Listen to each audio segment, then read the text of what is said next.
Ele enfrentou o feiticeiro mais forte da Era Moderna e encarou de frente o Rei das Maldições. E mesmo assim, quase ninguém reconhece o quão poderoso o Diogo é. Um personagem tratado como fraco, irrelevante e muitas vezes até como algo descartável. Só que isso nunca foi verdade. O problema nunca foi o Diogo, e sim contra quem ele lutou em certos momentos da história. Porque se você coloca qualquer personagem contra o Satoru Gojo ou contra o Ryomen Sukuna, você não tá assistindo uma luta, você tá assistindo um completo esculacho. E é exatamente por isso que o Diogo se tornou um dos personagens mais subestimados de Jujutsu Kaisen. Porque praticamente ninguém parou pra analisar o Diogo de verdade. Quase ninguém pra analisar o que ele representa dentro do universo. O Diogo é muito mais do que só uma maldição muito poderosa. Ele é o resultado direto de um medo humano. Mas não é qualquer medo comum. Ele nasceu do medo da própria Terra. Mais especificamente de vulcões, do fogo e de erupções vulcânicas em geral. O medo de cidades sendo completamente devastadas. De uma coisa que é completamente fora do controle. E o jogo é literalmente isso. É uma força que varre tudo que tá na frente dele. Ele tem um poder que é completamente desequilibrado. Ele representa perfeitamente o imaginário geral de um vulcão entrando em erupção, destruindo todas as casas, destruindo uma vila inteira. E só isso já coloca ele em um patamar completamente diferente do que qualquer outra maldição. Mas o que separa o Diogo de outros personagens e de outras maldições também é a maneira única com que ele enxerga o mundo. Enquanto a maioria das maldições agem por instinto e são más porque simplesmente sim. O Diogo ele é diferente, ele tem uma ideologia muito clara. Ele acredita de verdade que as maldições são mais humanas do que os verdadeiros humanos. E ele acredita piamente que os humanos são uma farsa. Para ele, os humanos vivem escondendo o que eles são de verdade no seu interior. Escondem o ódio, o medo, a vergonha, o desespero. E os seres humanos escondem isso atrás de mentiras, atrás de emoções falsas. Só que as maldições, elas não fazem isso, já que obviamente elas nascem da energia negativa. Então elas são 100% honestas com a sua própria vontade. Elas comem quando sentem fome e matam quando elas têm vontade de matar. E na visão do Diogo é isso que define uma pessoa ser verdadeira, uma pessoa ser real. E na minha opinião, isso é uma das coisas mais fascinantes sobre o Diogo de forma geral. Porque o Diogo, ele não tá lutando por ele mesmo. Ele não tá lutando pra saciar as suas próprias vontades, como a maioria das maldições fazem. Ele tá lutando por um ideal que ele acredita. Ele quer criar um mundo onde as maldições simplesmente subvertem o papel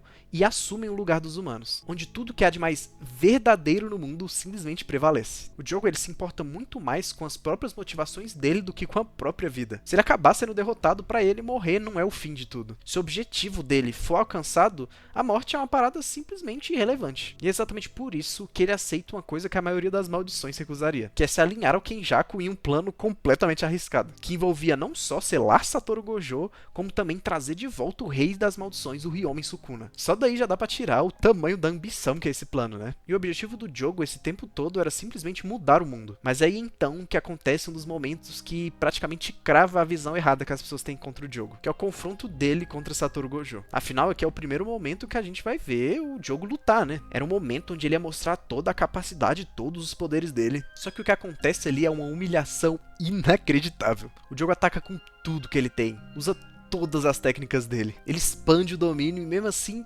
nada funciona. Nada consegue atravessar o infinito do Gojo. Pra falar a verdade, nada não chega nem perto de alcançar o Gojo. E desde o início da luta, se é que dá pra chamar isso de luta, né? Ele é completamente dominado. Mas é aqui que tá o ponto que a maioria das pessoas se escolhe simplesmente ignorar. A luta do Gojo contra o Diogo não prova que o Diogo é fraco. A única coisa que essa luta prova, na verdade, é que o Gojo é simplesmente um absurdo, um ponto fora da curva. Porque o Gojo, ele não é um padrão pra obra. Ele é exceção da exceção da exceção. Ele é basicamente o teto de poder que a gente tem em Jujutsu até aquele momento. E mesmo depois dele tomar uma surra federal, ele simplesmente não desiste. Na verdade, por entender exatamente o quão forte Satoru Gojo é, ele decide seguir à risca o plano do Kenjaku. Porque pra ele, o objetivo dele é muito maior do que o próprio ego dele. Então a gente chega no maior arco de todos, Shibuya. Momento onde o verdadeiro nível do Diogo começa a ficar bem claro. Tirando a parte que ele aprepa o Gojo mais uma vez e vê a sua amiga Hanami morrendo na frente dele. E após Satoru Gojo ser selado, a gente tem um novo Diogo daqui pra frente. E um Diogo sem o Gojo interferindo é um Diogo completamente diferente. Porque agora, mesmo ele enfrentando feiticeiros de elite, o resultado é simplesmente brutal. Kento Nanami, Naobito Zenin e Maki Zenin. Eram 2 feiticeiros de grau 1 e a Maki que estava no processo de avaliação para se tornar uma feiticeira de grau 1 também. São 3 personagens muito poderosos. São 3 feiticeiros muito competentes. E mesmo assim, eles não conseguiram nem reagir. O Diogo simplesmente atravessa eles, sem esforço nenhum, tá? Nem um pingo de dificuldade acontece ali naquele momento. Na verdade, é um massacre sem cuspe e sem massagem nenhuma. O Nanami tem a metade do corpo dele queimado, a Maki é toda queimada e fica marcada na pele por aquilo pelo resto do Jujutsu Kaisen, e o Naobito Zenin, então, ele é completamente queimado. E tudo isso acontece num piscar de olhos. E agora eu quero que você reflita um pouco comigo. Quantos personagens de Jujutsu Kaisen conseguiriam fazer esse mesmo feito? Quantos personagens conseguiriam derrotar 3 personagens tão poderosos num instante? E eu te respondo: pouquíssimos personagens conseguiriam fazer isso. Isso já mostra que o jogo tá num nível muito diferente da maioria dos feiticeiros e maldições que aparecem. Mas, como a vida do cabeça de vulcão não é nada fácil, o pior ainda estava por vir. Porque o momento mais importante da história dele é quando ele encontra o Rei das Maldições, Hyomen Sukuna. E aqui tudo muda. Porque diferente de antes, o jogo não tá enfrentando um feiticeiro comum. Ele tá frente a frente com a própria definição de calamidade, cara. É o fucking Rei das Maldições. É um ser que não luta por ideais e pouco menos por propósito. Ele luta simplesmente porque ele quer. Mas mesmo diante disso tudo, o jogo não recua. Ele aceita uma proposta que o mais decente seria simplesmente recusar. Se ele acertasse apenas um golpe em Hyomen Sukuna, o Sukuna passaria a obedecer ele. Por mais incrível que pareça, ele simplesmente aceita lutar. Isso diz muito sobre quem ele realmente é. Porque naquele exato momento o jogo já sabia. Ele sabia que ele não tinha chance nenhuma de vencer. Ele sabia claramente que ele poderia morrer. Ele tinha plenas consciências que ele estava diante de uma coisa que era muito além da capacidade dele. Mas mesmo assim, sem hesitar, ele vai pra cima com tudo que ele tem. Porque pro jogo, o mais importante nunca foi vencer. Foi provar o ponto dele, provar que ele estava certo. Provar que as maldições mereciam sim dominar o mundo. E é aqui que acontece um dos feitos de destruição mais insanos de toda a série. A técnica máxima Meteoro. Onde o jogo literalmente convoca um meteoro gigantesco em chamas. E ele lança aquilo como se fosse só mais um ataquezinho qualquer. E a escala disso é, tipo, muito bizarra. Porque claramente não é um golpe comum. Na verdade, é muito longe disso, né? É uma destruição, no mínimo, ali de nível cidade. É um desastre natural inteiro concentrado em um único ponto. Minha única crítica pra esse golpe é que, venhamos e convenhamos, ele é muito lento. Deu tempo do Sukuna brincar com o Pando, com o Sakabe e o resto da galerinha lá do mal. E todos, sem exceção, conseguiram fugir dali. E contra o Sukuna, cara, não existe margem de erro. E a luta continua e o jogo simplesmente percebe a diferença abismal que existe entre ele e o Sukuna. Na luta, claramente é mostrado que o jogo tá sendo superado e não é por pouco. E aqui acontece uma coisa que é muito interessante. O jogo, ele é obrigado a aceitar aquilo. Ele entende que perto do Sukuna ele é realmente, sim,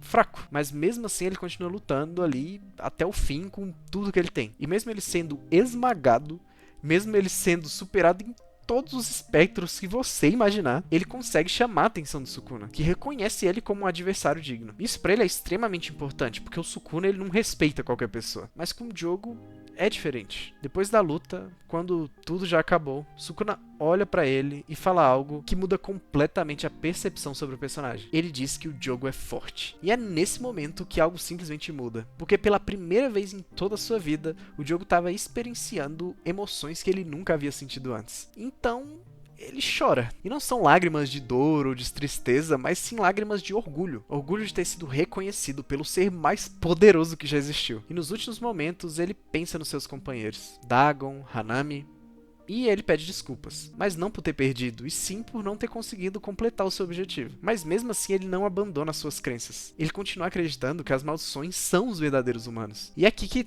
tudo finalmente se encaixa. O propósito do jogo nunca foi vencer. Ele foi feito para representar algo muito maior. Uma ideia, uma visão de mundo, uma força da natureza. Então da próxima vez que você pensar que o jogo é fraco, lembre-se disso. Ele só enfrentou 2 monstros que mais ninguém ali conseguiria vencer. E mesmo assim ele provou que ele era forte. E agora eu quero saber de você. Você acha que o jogo é subestimado? Ou você realmente acha que ele é um personagem bucha? Deixa aqui nos comentários.